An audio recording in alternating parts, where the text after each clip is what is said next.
अरे भाई, आज के डेट में 2024 में अगर आप लोग मानिए कि कौन सिंगर के सबसे ज्यादा गाना चला था तो आज बताए वीडियो पूरा देखिए है। काहे कि दो सिंगर बा, दोनों को बताएं कि सबसे ज्यादा के चले। अब यहू बतावता नहीं कोई चर्चा पर, काहे कि एक भैया के कमेंट रहे, ठीक ना।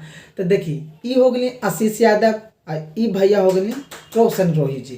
ता ई दोनों के गाना मतलब आवेला था, मतलब आशीष भैया के जो आवेला ना एक दिन में मतलब 1 मिलियन से ज़्यादा क्रॉस कर जाला।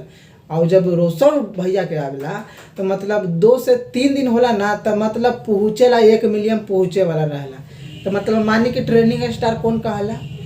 भैया कहाला। कौन? आशीष भैया। देखिए बुरा मत मानिया कि केकरो हम बुराई करता नहीं, काहे कि दिल से निकाल लिया। हम बतावता नहीं कि गाना इनको ज़्यादा अभी चलेला ट्रेंडिंग में 2024। बाकी तो आगे पीछे होवेला, मतलब कोई के भी व्यू कभी ज़्यादा जाला, कभी कम जाला, कभी बेसी जाला होला।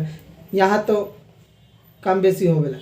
और अगर अगला सिंगर निकाली तो ओकरो तो आखिर गाना चली, अगर ना चली तो मतलब वो गाना गाई ना गाई। तो अगर कोई भी भोजपुरी लेटेस्ट वीडियो चाहते कि सबसे पहले हमारा पास आ जाए तो मेरे चैनल को सब्सक्राइब कर दीजिएगा। हर लेटेस्ट वीडियो आपको पास पहले ही आ जाएगा। तो मिलते हैं अगले वीडियो में।